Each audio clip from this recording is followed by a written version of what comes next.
All right, bam. Done. All right. Okay, so the first big thing, obviously, is mindset. Russ and I are going to give you as much gold today whilst going reasonably quickly. If there's anything that you guys want to dig in, this is going to be recorded. Sing out with your questions. I guess today we're going to cover off variations, the process to go through, mindset, checklist, clauses that you need in your agreements, how to brief the foreman, invoicing on a regular basis, hooks to look out for, inclusions, exclusions. What else would you say, Russ? Basically anything you can think of. Yeah, anything we think of. We'll probably think of some stuff on the way. All right. Okay. So either some people think of VOs as either good or negative, or pain maybe at the end of the job, or holds up work, or waste of time quoting only for them not to follow through, or a great way to keep your clients happy, make more money, and if you've got a good system, then that's going to make your life a truckload easier. So the first thing is, what actually constitutes a variation? Mr. Russell Clark. One of the key things before that, Marty, is the mindset of a variation, of course, as well. So of actually getting your mindset right. I've had a few people go, "Oh, we can't charge for this, we can't charge for that." Why not? If you walk into any other business, I'll charge for whatever you buy. And basically, variations is someone buying off you, or choosing to buy off you. So, what is a variation? So, variation is a few variations. So, a client adds something on. So, a client decides, that's not specified. It's not specified. So it's not in the plans. It's not in your contract. More importantly, it may be in your plans, but more importantly, it may be not in your contract. It might be exclusion in your contract. Sure. So anything that's not in your contract becomes a variation if the clients wish to do it. Right. So there'll be a variation where a client might say, "Hey, look, can you tile the bathroom wall now?" Yeah, sure. And then that becomes a variation. Or you might get a variation where it's not in the plan, or the plan differs to what's actually on site. And obviously with renovations, that occurs very frequently. So that's a variation as well. Sure. And particularly the inclusions and the exclusions, critical things to look at. And yeah, that sets you up for the variation. Sometimes we'll go to jobs and the architect's drawn a plan, for example, and there'll be something, because we're regarded as a specialist, we're the experts, so we should know our stuff. It may not be in the plan, but we'll talk about it later about preempting a variation. Yep. Cool.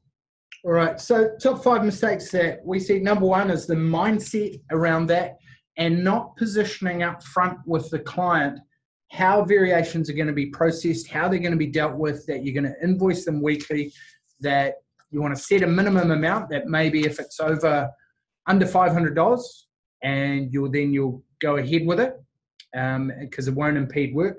And also that if you're happy to do variations or change orders, but if they don't go ahead with it, then you're going to still give them invoice them for an admin fee of maybe $200 or $250, because you might have to ring around the sub-trades, ring 3 different merchants, all for just finding a small variation. So the big thing there is position it up front, have the agreement in the contract and the clauses in your contract, and we're going to give you the variations clauses at the end of this.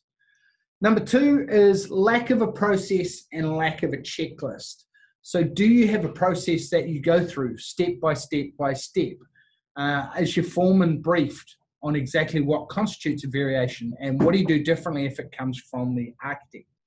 Number 3 is invoicing at the end of the job and it being a nasty surprise for the clients, as opposed to invoicing it weekly or on a regular basis, which is going to reduce any weird concerns between you and the client. Number 4 is not having an admin fee. And number 5 is not briefing the foreman adequately at the beginning of the job. They're the 5 that I commonly hear about. What do you got, Russ? That's good points, Marty. And I suppose the big thing is not knowing your scope. It's a key point. It's a big mistake. If you don't know the scope, you don't know the variation. So who has to know the scope? Your foreman on site. It's really imperative that he knows the scope. Mm-hmm. Not charging for variations. I've often heard that people, I can't charge them for that, but you got to charge, otherwise you'll go broke. Simple as that. You're doing work for free. Otherwise, if you don't want to charge for variations, you guys can all come and work for me. That'd be great. Yeah. So, not having a process. You've got to have a process, and that process goes right back to the early stage, because a variation has to be in an early stage sales process, because it's really important. Everyone knows that there'll be variations in building. It's common knowledge there'll be variations. So add that as a highlight, add that as in your sales package, because people ask, what do you do for variations? What do you do for changes? Is this price guaranteed? And then that's when you'll talk about your variation process. Yep. And also not fully understanding your variations, what the impact is to your business. You know, that's probably a big mistake, but actually not knowing the implications of your business. So when you, I don't know, someone might decide, hey, we'll change the carpet or something like that, and that's a low margin profit for you, you know, and if they don't pay you, or that's part of your retentions, or you don't get paid, it can really impact your cash flow by doing a variation. So sometimes you might decide not to do that variation. You might say, look, here's my carpet guy's number, give him a call, for example. So so you don't have to accept or take every variation. Absolutely not. You're only doing a variation if you it's going to be profitable to your business. 100%. All right, preempting. Anyone got any questions so far? If we are going to cover everything A to Z. If you do have any questions, sing out, raise your hand, and we'll unmute you. Right, so preempting a variation. I guess one of the key things when you're providing value is to have a look at where are these variations most likely to happen? Is there a particular area or stage during the build? And what are your top tips on how to go about preempting a variation, Russ, and why would you do that? I suppose I'm only really involved with the renovations, but I presume, you know, on the early stages, you know, when you're out of the ground, you're digging, you might hit rock, the soil's different, all those sort of, the early stages, generally most variations happen in the early stages. The most changes to plan, what's actually on the plan, what actually is on site and what you have to build is generally the early stages. As it gets later on the job, that's when your clients start going, they see the house forming and they go, oh, you know, could we do this, do that? So the more the visual stuff that the clients like as in a wish list generally happens later on the job. What do you see as the most common things where, can you give me an example? What was the last one or two that you preempted? That I've just said, okay, so for example, I've just priced a renovation and had a brand new ensuite, etc. But there was nowhere in the plans that talked about upgrading the hot water cylinder. Sure. So when my plumber comes to site, it's like, hey, we're going to have to upgrade the hot water cylinder, for example, but it's not in the plan to do it. So we'll preempt the variation in our initial quote, saying in our. So I guess when you go to see the client as well, this is a fantastic opportunity to display your knowledge, charge for quotes, and show how potential. And also you can play the card that, hey, a lot of companies will come in at a lower rate or a reduced scope of works, and that's how they make their money, by basically being a variations company. Whereas, absolutely. So preempting those variations or giving people options, because people don't know what they don't know. Yeah. So for example, a skylight, you can have a skylight, a VLUX skylight, but you can also get one with a rain sensor. Really? So when it rains, it will close. You get this, so the key for us in sales is actually to know your products, know what's out there. And we always have to upskill ourselves. And that's probably a big mistake of a lot of us don't actually upskill ourselves. Yeah. You know, we tend to tick the building, but not sales as its own skill in itself. Yeah, well, that's a good thing that we didn't actually talk about, the mindset that it is a sales process on, you know, who's actually selling the variation as you're doing it. So when you're talking with the client, obviously a big key thing is to position the variations in advance. You're happy to do them. If they don't go ahead, you will charge an admin fee because of all the running around, pricing up, contact with subbies, communication required. If they are under a certain amount, what is that amount for your company that you're happy to proceed with, and what amount do you need sign off with? One of the big things that with preempting the variation is that when you come to do the variation, the clients always say, oh, yeah, hey, no, that's cool. You warned us about that. It may happen. You know, and it may be like we may hit rock. So most times you dig a drive, we'll give you a quote, it will exclude rock. Yeah. So you might be saying to the client, hey, look, you know, we're in Mount Eden here. It's a really rocky area. Chances are we may hit rock. Great. Yeah. We'll put a contingency aside for that potentially. Yeah. And once you hit rock, it's like, hey, we've hit rock. Yeah. You know, but it's tagged out. You've tagged out in your contract. It's under your exclusions, but you've preempted them what may happen. You know, so it's really important. Yeah. So I guess client communication, they also need to understand the pricing process, the sign-off process, how the variations will be priced up. And that's a big one, obviously, depending whether you're doing charge up or a fixed price contract. Are you going to, do them at the same rate as the contract price, or are you going to do them at a different rate? Oh, generally a little bit. Well, generally if you've got a fixed price contract, more than likely you haven't put your hourly rates in there. So then you can put your hourly rates in there. Generally you're doing retail. I mean, you're not, it's not like they're going to go down the road and grab another builder to do that variation. Yeah, that's right. But, and also it does impact on you. Doing a variation can impact on if you don't charge it fully. If you're doing a fixed price, that's fine. Your QS or whoever prices it will have all those things in there. Yep. Another thing too is about client communication. Who's involved in the variation? Is an architect also involved in variation? Because that often happens as well. So it's not just your builder hates to do a variation. A lot of times it's the architect. If we're doing a renovation and the architect's made a mistake or something's not quite right, we will generally contact the architect first, discuss it with him, rather than blindside the architect. Well, let's face it, we're trying to get our preferred architects onto their jobs. We've probably recommended the architect, so we're trying to nurture the architect as well, but also obviously, not to our own detriment, but give them the heads up of what's happened, so we can get involvement. Because if yourself and the architect are talking about a variation, for example, if you're both sitting on the same page, it's a lot easier to get through and a lot less stressful. Let them take some of the responsibility for having the plans and adequate. 100%. Which brings us to... I've got a question. Certainly, so if you raise your hand. G'day, so hello. When you... my concern is that you start bombarding them too early about this is how variations work with our company. We charge you an admin fee even if you go ahead. I would imagine that you have this conversation after you've got the tick of approval that, yes, we've appointed you as our builder. Is that how you would work it, or do you have that conversation early? Because I'm just concerned that you scare them off. Oh, I just have the conversation early because it's going to happen, But what we're going to try and do is preempt any variations that may happen. We're going to work with yourself and the architect as to what happens. So you might make it really clear. So obviously they need to know the variation, if it's an architectural variation or their own variation because they think it was changing their mind. So if that's the case, you want to work with them at the early stage, even at the prelim budget stage, to try and get them to tick their boxes, to make their decisions and make their choices. So you minimise those. But having the process is fine because but you're just being professional. It's a professional process. You're not choosing to do a variation. They've paid an architect $10,000, $20,000, $30,000, $40,000 to draw plans that don't match what's on site. They've decided that they want to have a bathroom wall tiled now. Nothing to do with you. So this is just how the process, how you capture the information and charge for it. So there's no problem doing it early. You just have the confidence and belief in doing it.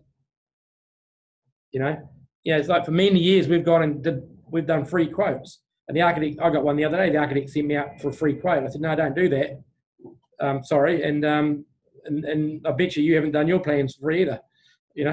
Type thing. So have belief. We're professional builders. We're professional building companies. We have to lift our game, I suppose, and lift our mindset, as Marty said, and charge. But having the process is very easy. I've never lost a job because I've got a variation process.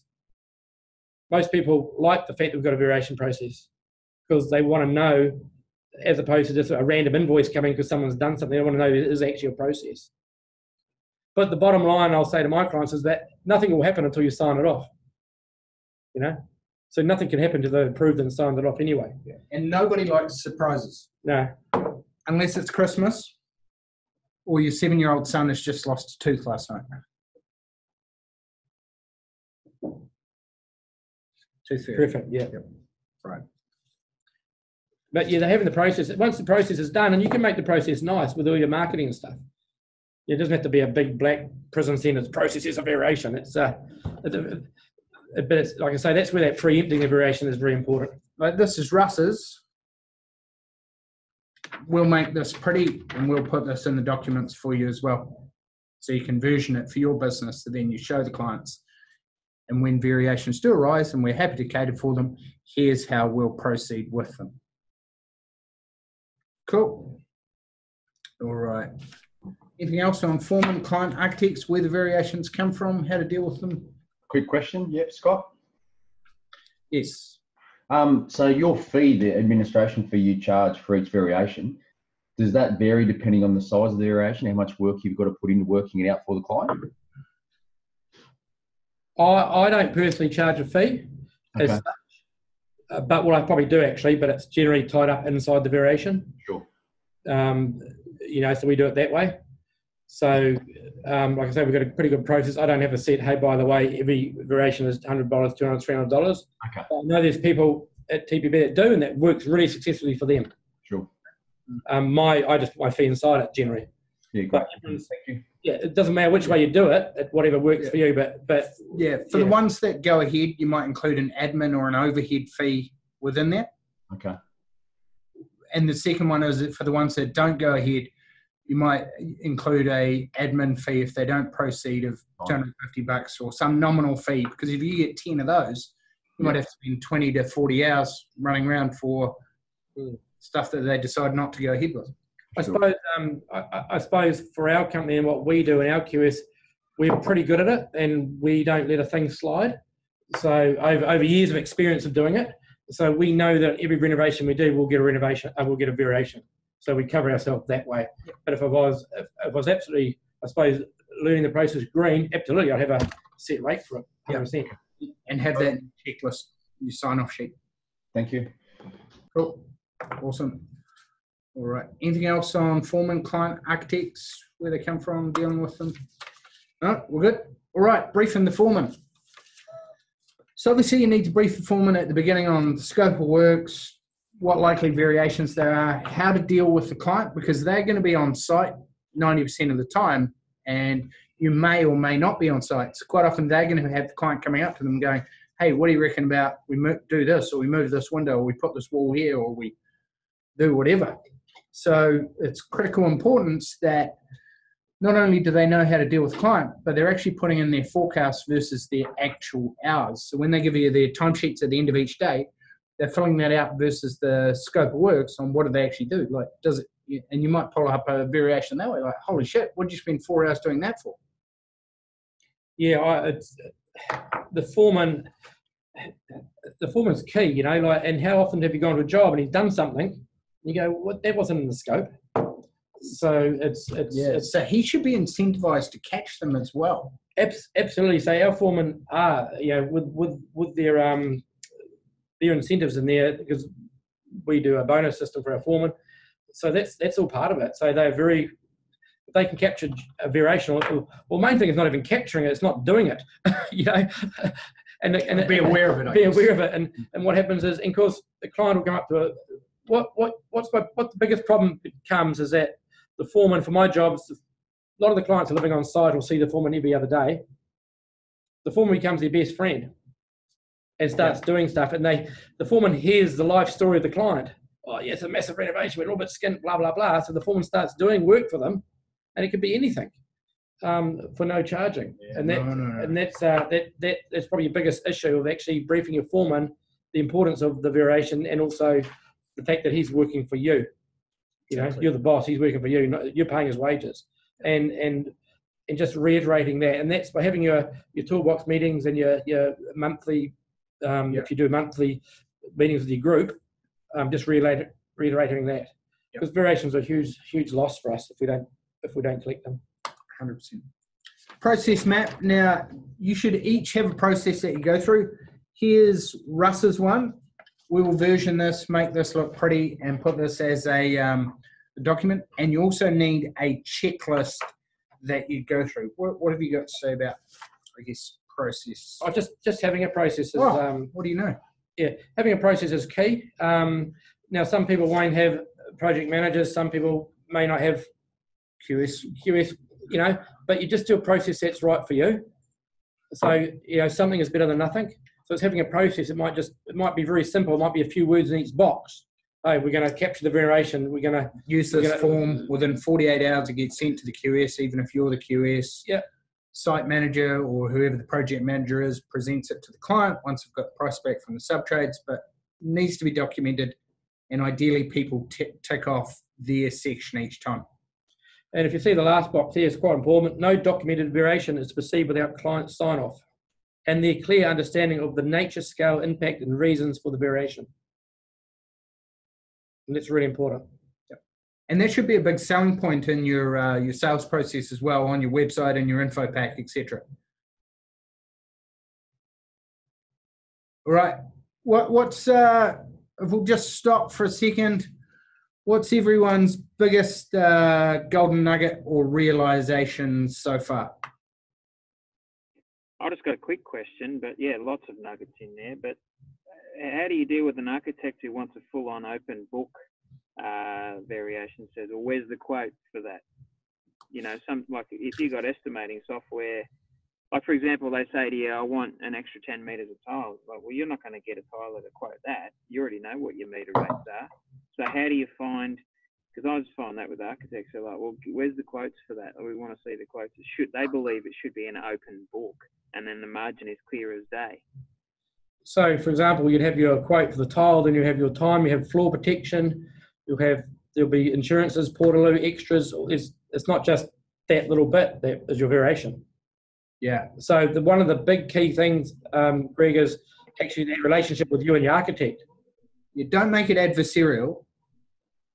Yeah. So the key is to figure out, great, well, for me to do that, it's going to take me an hour for writing up each one each night. When you want that done, we're going to be putting in overhead recovery margin. We're going to be putting in project management fee. We're going to be putting in extension of overheads. So for Jumbo Bin, if Jumbo Bin needs to be on site longer, if we need Portaloos on site, if we need to extend our contract works, So this is going to become very expensive for us to do that, but we're happy to do it.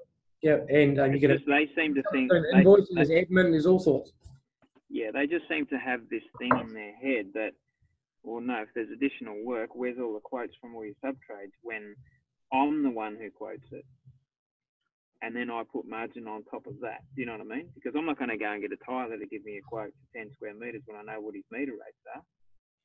So I'd go right down and put that in your process at the start. Yeah. What's your process? So exactly. So the architect knows, you know, my process for variations. I'm not going to sit there and get 10 different subbies in. I know the square meter rate. I've got this, and this. This is what it'll be, and own it. Yeah, positioned at the beginning, and if it's a larger one that does require it, you will go out and talk to them, and obviously get a specialist quote from it. Yep. Hey, can I add to that? Yeah, mate. So could you put like a dollar amount? Say if it's under $1,000 variation, I get no quotes. I just give you a rate. If it's over $1,000. Hold on, who's talking? I can't actually see on the screen. It's Scott. Scott. Right. I don't think we've got. You haven't got me on there. Oh, we've got you, but it's a black screen. Okay. Smiling. Turn on your camera. Oh, I don't know how to do that. I'll do it in a minute. Hang on. But if it's over $1,000, you could then say, well, then I'll get some quotes or whatever dollar figure you want. Would that make sense? No. No. Well, what if you have some real foreign LED fancy light that's $800 that you need to get a quote on? Fair enough. I don't know. I'm just thinking if you've got something's really weird or wacky that you need a quote on. I don't know. But what you might do is get them to send you an estimate, a retail estimate. Yeah. And then we've had this because all they want is paperwork. It's not a fixed price quote because you haven't engaged them yet. But you want a costing of this product, and then you'll go ideally get a discount off it. Okay. And ideally, you will have your office manager / project manager / QS do the running around to get this. Cool. All right, number one golden nugget so far. Frank, what do you got?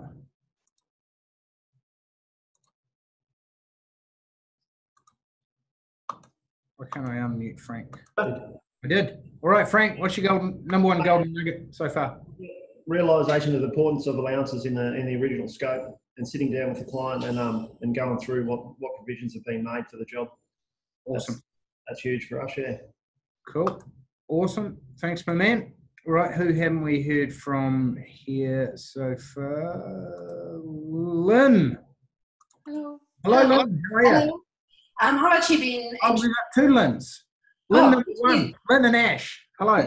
Hello. I've actually been introducing this more since we did the summit and since we had the talk on it then.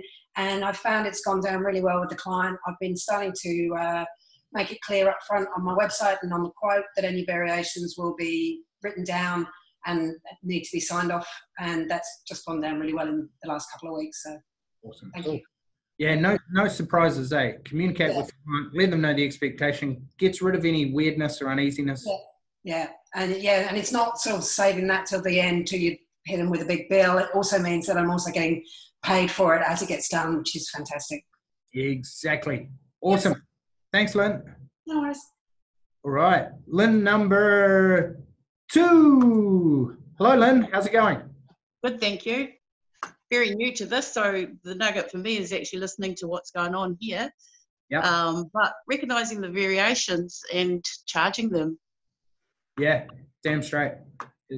Yeah. Someone's going to pay for it. It's either going to be you with your time, or you paying your guys, or the client getting something for free. Yeah, totally. Example, went to the shop this morning. They said, "Oh, would you like a paper bag?" Yeah, sure. 20 cents. It's like, yeah, the hits are everywhere. Yeah, exactly. Awesome. So thanks, we man. need to do that. Awesome. Cheers, dude. Thank you. Dean, come in. How are you, my man? What's up, bro? Hear me? I hear you, loud and clear. What's your golden nugget so far? I reckon having a variations list at hand. For the renos. Yeah, the process at hand. Yeah, the process is critical. Yeah. Sort of figuring that out now. Okay, well, we're going to give you all the documents and all the processes after this, and we'll take you through the checklist in a minute, my man. So we've got you back. No worries. All right, thanks for that. All right. Okay, let's crack into it. Hold on. Is that Scott? There he is. Hey. What's your number one golden nugget so far, bud? Just listening to what everyone else is saying and working out that there should be a process for this from the start rather than going, oh shit, I forgot to put this in or this wasn't in or whatever, and then going to the client, okay, now I need some extra money for this, and then going, but I thought this was a fixed price contract. What's going on? Exactly. Yeah. Position it up front with the client. Yeah, exclusions in your contract are huge, eh? And if you start thinking about if you actually start thinking about your contract and you start thinking about exclusions, you'll go, oh, the light bulb will go, oh, shit, and you'll start getting more and more, but then they become variations because more than likely the client's going to want to add some of those in. Yeah. But better service for them, better cash flow for you, and get rid of any weirdness. And then we'll the variation. Yeah. As you said, if you can eliminate these variations at the beginning, you look more professional than the next bloke anyway. Well, absolutely. Yep, and allow for them as well. Let them know that, hey, what's coming potentially. Yeah, and it's just preempting them, knowing them this may happen. And also the other thing is upselling a variation. So, for example, I don't know, it might have a pine deck, and you know that a nice Vitex or Quita deck picture frame with stainless steel nails is going to be a million times better. Or screw it rather than nail it. Screw it. Yeah, whatever. Exactly. So you could have and that's the whole thing when you come down to the whole variation. What you've allowed, and that's the clarity of your contract too. What you've allowed, and what the other guys allowed. Yeah. Awesome, brother. Thank you. It's a little bit more work. Eventually, you won't even be competing with other people. Yes. All right. Let's get back on track. All right. What can everyone see on screen? The variations checklist? Give me a hell yeah. Put your hand up if you can see a variations checklist on there. Yep, I can see it. Awesome. All right. So this is, I guess we'll run through this really quickly. This is a checklist to consider when you're going through before actually, doing this, whether it's charge up or fixed price. I guess the key things to consider are is it actually a variation? Is it, and have a look at your plans and contract.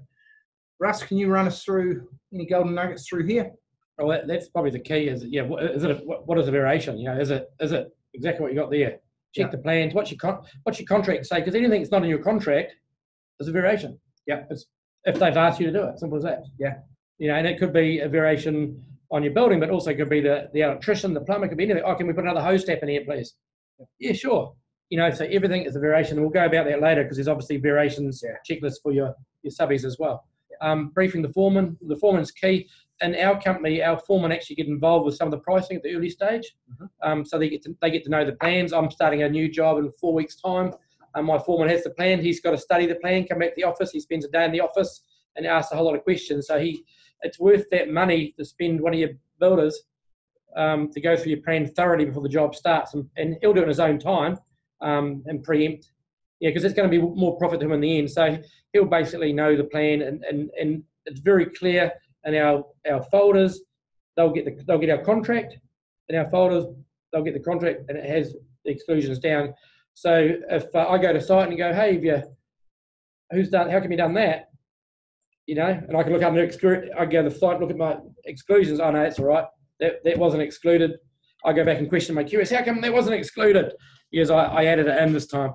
Okay, so it's all like it's big checking amongst everyone what's in, what's out. But brief the client for the variation. You make it a sales. It's part of your sales having a variation. We all know that there's going to be a variation occur. Everyone knows whoever does a renovation or new build. What's the most common thing that people say? Oh, it's going to blow the budget. That's the most common thing. How is that a fixed price? Is it going to keep the budget? The industry is known for blowing the budget. So by actually having the variation process in, when you do your sales pitches, and we can't actually blow your budget because it's a fixed price. But, and you'll talk about the variation process, nothing can get done without you signing off. Your budget's your budget unless it's signed off. And if your architectural plans change from what's on site, that's a variation, nothing to do with you. And if they want to wallpaper the living room instead of just painting it, there might be a variation, nothing to do with you. Once again, it's their choice. So, having that process is really key. Preempting variation is a big part of the sales pack. Check the building zone. So we're talking about jobs. Just don't presume that something can be done. If a client says, "Hey, can you do this?" We need to know our stuff. We're experts in that field. We need to know our stuff. You could do someone might just say, "Hey, look, I don't know. I want to double glaze all the windows in my house." That might be $20,000 or $30,000. So you need to get an idea of, have they got the money? Do they actually realise it that much? My mother, I did a renovation for my mother 30 years ago. She still thinks jumbo bins are $80, but now they're like $300. So it's just, sometimes it's just having a quick brief with the client so they're realistic. Do they actually know what that potentially may cost? And what are the options? So and you can do that because you don't want to do all the process of the variation if it's not going to happen, because there is a lot of work in it. So it's just preempting that, are they aware of it? Thanks, Marty. The pricing, the variations here, sub-trades, the QS, how do you price it? Because on some of the smaller variations, our foreman might do it. Okay, say, for example, you pulled out a bath and the floor's rotten. He can quickly take a quick photo, or say, look, it's 6 bits of 4x2, it's 2 sheets of plywood and 4, we're going to, 2 sheets of jib. So your foreman can probably give you a pretty good rundown of it. That your QS may price, but then all those things there, then your admin fee, your materials, your overheads, travelling. A variation might only be half an hour, but you might have to travel an hour to get there, travel, get back, your half day's gone, and you can't send a builder to another job. So although you've done a variation for a little bit of money, it's actually cost you money. So all those things come into account. You have to really think outside the square. You got floor protection, you got health and safety, you got portaloos, as Marty said, you got scaffolding, you got extension of time for your contracts. Your subbies, your subby sends a quote into your QS or to yourself, and the client says, "Oh, can you put another PowerPoint in?" So we pay the subby because he's put the quote. We pay the subby, but if your office is not connecting, whoever pays your bills and your office is not connecting to the original quote, there's no questions asked. So your subbies have to be on it too, because I bet you we've all paid subbies and sub-trades out more money than their quote. and never got money back in for it. Guarantee it 100%. Presenting to client. So we have weekly site meetings, so our variations present to the client each week. And if we're preempting one, we might say we'll keep preempting it, that might be coming up. So that's done each week.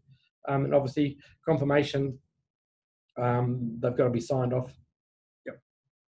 Rules of engagement, timelines, all those sort of things. It's on that form there.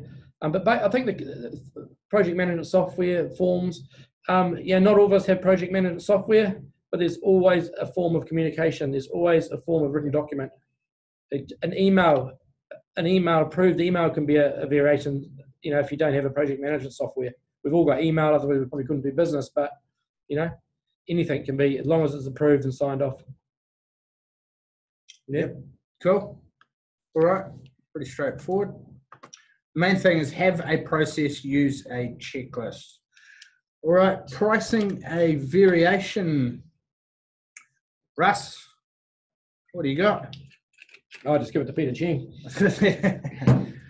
Are you doing these at a predetermined margin? No, we're sort of doing, I actually probably can't answer that whole question, Marty, to be fair, because Peter, my QS, does it all for me.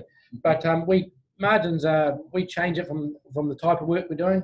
Some variations are a lot more materials than labour, some are a lot more labour than materials. Our subbies, if our variations is only subbies, a new hose tap, a new PowerPoint, some they change a little bit, but the same process is there. All the admin fees, all the project management, all that's all set. That's all just standard set. Who forecasts the labour hours on this? The foreman, the QS, or you as the project manager? Our foreman will. And does that depend on how big it is? It's obviously a much bigger one. You probably want all three people looking at it. Yeah, so what happens is on a smaller job, our foreman will go. Our foreman will identify the variation, and he'll contact our office, our QS, or even myself, and then depending on what the size of the job, if it's a bigger variation, our QS will go out there and have a look at it. We're only running about 5 jobs at once, so and that time that he goes and does that is all accounted for part of the variation. Cool. Whether it goes ahead or not, right? Yeah. Brilliant. Okay, cool. Right, subbies. So obviously you need to have a contract in place with your subtrades. Allow time for them to come on site if needed. Do they charge for that? What happens if that doesn't go ahead? So do you invoice the client for that? Sign off process with them. How they go about presenting it? Do they actually present it to the client if they're doing it, or do you present their work? Probably 9 times out of 10. Who else is involved? What are the subtrades? What's the time frames on their availability? Can they actually do the variation, in the next couple of days or next week when it's needed to be done, so it doesn't impact on your guys? And how do they quote an invoice? Yeah, so our subbies will come and do a variation. They don't charge us. Our subbies are generally, we've got pretty good subbies. They're our same subbies all the time. But in saying that, I've got my glass guy will charge us to come and do a quote, So we tend not to do that. Yep. Sure. We tend to pass it on to the client saying, hey, if you want us to come around and quote that, it's going to cost you more money. We'll just go ahead and do a charge up. This is generally for reputting windows and things. We'll just go and do a charge up. Yep. So it's all about how you sell that variation or that extra that they want. The process that all our variations, our subbies won't get paid unless they won't get paid any more than the contract unless they've done a variation that's signed off as well. So our subbies will send their variation to us, and we'll put it we'll make our own custom made. I've got one to share later. Yep. One of our custom made variation forms, which will have our subbies information in there, and then our client will sign that off. So our client's not getting a whole lot of different paperwork from plumber, sparky, painter. Yeah, it's all under us. Do you have a checklist on variations of the actual subtrades involved? Because if you're doing a variation in a bathroom, there could be up to 10 subtrades involved. Yes, I suppose we don't have we could probably make one up pretty easy, but it's generally just out of experience for us at this stage. But I'm sure we could. I'm sure even our group could. Yeah. We could certainly make up a good checklist. I've got my 200-point quality control checklist, and I find that bloody handy. Awesome. To be honest with you, but with the most of the variations, like you say, there might be 9 or 10 people involved. it becomes pretty natural after a while. Yeah, for sure. Charge out rate, I guess there we're taking into account, like are you charging it out just a flat rate of like $60, $65 an hour on the labour side of things, and obviously adding in everything else regarding quoting time, overhead recovery margin, project management fees, etc., or does it depend on the type of work? It really depends on the type of work, and if some of the variations are still unknown, so we don't want to get caught out. So some of the stuff has to be done, so we'll do a charge up. So you might do a fixed price contract and variation might be on charge up because you don't really know how long it's going to take. Yeah, so sometimes it charge up, and when we do charge up, we'll put our really good rates in, but we'll have rates in, we have an admin rate, so even every time we invoice, we'll have an admin rate for every, for invoicing the variation. Yep. QSing rate, so Peter, I have a rate too. If the variation has to be part of a LBP, we'll have a fee in for signing that off as well. Yeah. So yeah, every cool. Step. So you also charge not just for travel and that, but also for if an LBP is required signed off. Yeah, absolutely. Yeah. Love it. Yeah. Awesome. Yeah. All right. Sales. So obviously sales is all about positioning with the client, the mindset that you have going into this, and then how you actually cross-sell and upsell the variation to the client, and who presents the variation to the client for the ultimate sign-off. And are you selling the benefits of doing that, and also giving them a couple of different options that they may not have thought about before getting it signed off? Yeah, well, I'm pretty good at doing this self. When it comes to the fluffy stuff, like the fluffy cushions. Because when you go to a job and the client's there and you go, oh, wow, that's amazing. Imagine, Marty, imagine out there, if you had a door through there, you got this amazing view on top of this building. Imagine if you had a deck on there looking at the sky tower. Yeah, but then we probably need a glass balustrade because Renee could fall over the top of that. Yes, Renee. No, she has to stay there. But it depends on the variation.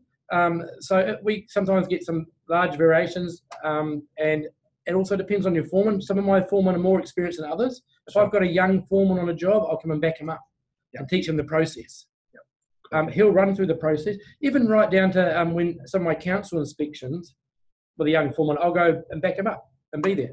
But they're still running the process. So yeah, it depends on the size of the renovation or the size of the variation, as to how we'll go and do it. But it's really good upselling it. Even like talking before, is a Quila deck, a pine deck. What is it? Yeah. And we've all been to places where you've bought something and then you've gone down the road and you go, oh, I should have bought that. Not because it was cheaper, because it was way cooler. Yeah. You just didn't know it existed. 100%. One of the biggest things is reassuring the client that nothing, whatever your minimum amount is, nothing over $500 or over $750, whatever you want, we'll go ahead without their sign off. Yeah, and I have that in my contract, and they can choose to cross it or not.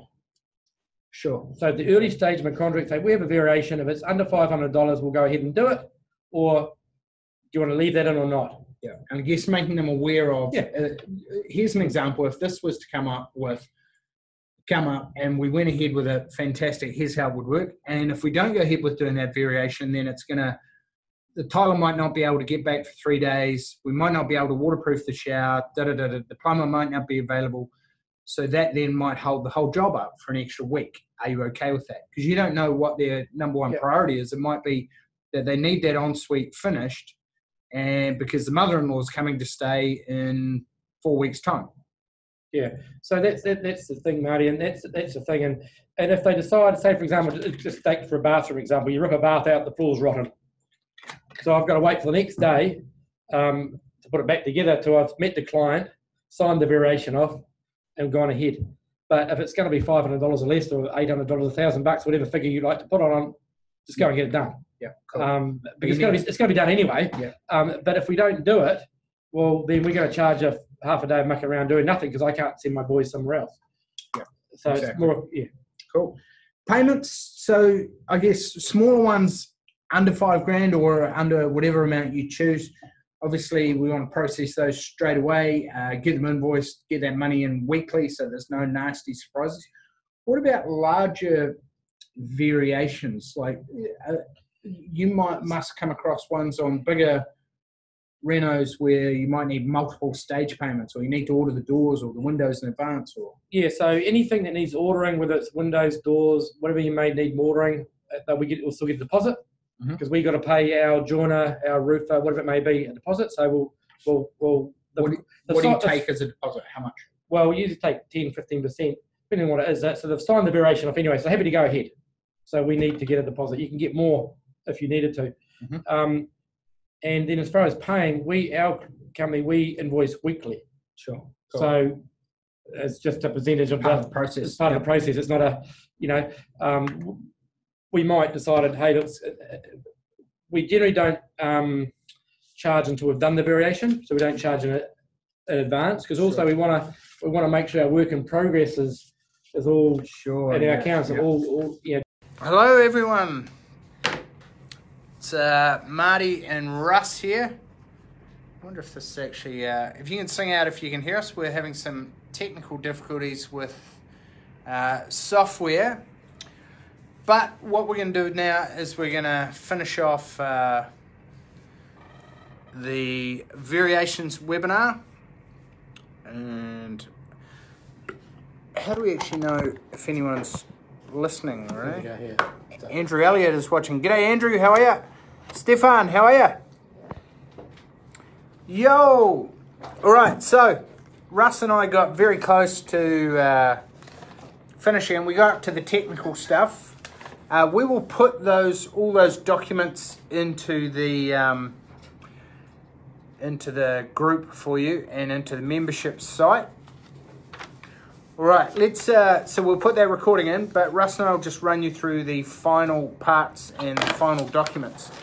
So one of the things that we talked about was we got up to administration. So the clauses that you need to have in your contract to cover off the variations. So we will send this out to you. Obviously, there's some clauses that you need with regards to overhead recovery creep. So if you've got multiple variations going on, that could push out the variation to anywhere from 2 to sort of 6 weeks, and you're going to have to pay more for the jumbo bins, the portaloos, the contract works insurance, etc. So you also need to take into account insurance, time extensions, and the sign off and approval. So what would you add in there, my man? Yeah, even also with the time, I'd say some of the larger variations. Even on a large project, your wages that you pay your guy, most of you guys want wage increases as well. So what you pay a guy 3 months ago or 6 months ago to what you pay them now. So all those sort of things have to be considered in your variation. So make sure an increase in material costs as well. Have that factored in as well. Travel costs every week we're getting something through. And that's also not just for variation process, that's also in your contract.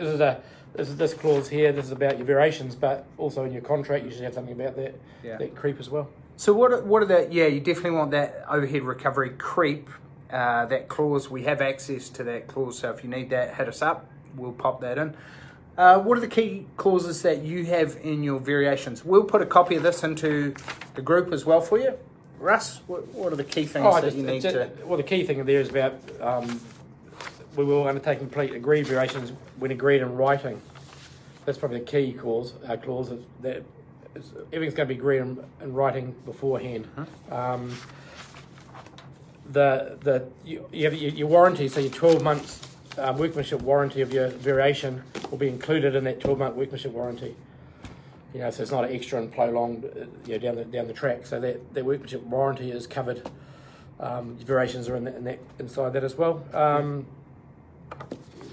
It's going to be in our one we're going to have variations are going to be fixed price, although you might decide that you're going to do them on a charge up. So it's just clarity of what a variation is, and that there is a process, and everything's going to be done in writing and signed off. That becomes part of your contract. So speaking of sign off, we'll put an example in here. Russ, what are the key things on sign off there? You've got both a credit and an invoice here, I see. So obviously variation number. Variation number. Our builder is up here. The date, the address, and what the detail is. And this particular variation here, we've got so don't be scared of crediting something as well. So we've deleted a small pump. So depending on how you set up your contracts initially and how you lay them out, But the client probably has no idea how much that small pump was worth to start with. So we'll certainly credit them back some money for the small pump. And who in your business signs these off? So is it the project manager, the QS, the foreman, or a combination of each? So in my business, my QS will do the variation, and then my client will sign it off. So basically, we'll have a completed with extension claim on there if we need to get some more time. We generally don't do in the jobs I do. We generally don't have any time clauses in there, but sometimes that's involved. But it's important to put an extension claim of time. We'll generally put a claim of time in there. An extra 1 day, 2 days, 3 days. So what else are you adding in? You're adding in travel fee if required, admin fee. What about project management fee? Project management. Do you do a fee. percentage or do you do a daily rate based on how long the VO will take? We generally do it on how long the VO will take. And that's over and above your normal rate. Because this is everything that you. This is like every variation is like a new job, because it actually is a new job. Yep. So every single thing that you price in your normal contracts, your project management, your admin fees, your overhead recovery, yes, all those things that they become. This is its own job. So all those things should be. It's not doubling up because your initial contract didn't allow for that variation. This is its own job in itself. Exactly. Right. So the people who are watching, Andrew, how you going, mate? Down in tropical Dunedin. Stefan, how you going, brother? Greg. Got past our technical difficulties. Steve and Kenda, how you going, my man? Mel, hey Mel, how are ya? Has anyone got any questions? Kyle, awesome, and Cookie, Grace, how are ya? Anyone got any questions that you want us to cover off?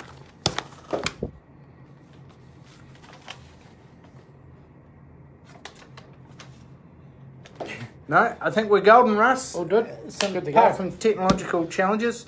So we will put the checklist, the clauses that you need for variations, the step-by-step process to go through, the slides and the recording of where we got up to, sign-off sheet, and anything else we can think of regarding variations. We'll put that into the membership site so that you can access that and start making money with variations. Absolutely. I suppose on a final word is that having a variation process will not cost you a job. It'll actually get you a job because you've got a process. And don't be scared to charge a variation. Yeah, 100%. It's not something that you're trying looking for. It's just something that is part of the overall project. You're not sitting there. You're either upselling it. They choose to wallpaper their room or put Vitex decking instead of Quito or put pine, whatever they may do. That's their choice. You just give them the choices. And it's all about positioning it up front with the client, absolutely. What the process is, how it's going to work, how sign-off's going to work, minimum amount that you're going to proceed with and keep on doing the work, an admin fee if they don't go ahead, and then how you actually invoice them, and ideally on a weekly basis for cash flow so there's no nasty surprises at the end of the job. Yeah. All right. Great work, my man. Would you like fries with these? That's I would. The best I would. variation ever, isn't it? Not only Made that, them billions, but didn't it? Made I'd them like billions. a vanilla milkshake and chicken nuggets. All right, team, that's it from us. We will put all the documents into the membership site. We hope you have an awesome day and capture those variations. Cheers, guys. Cheers. See ya.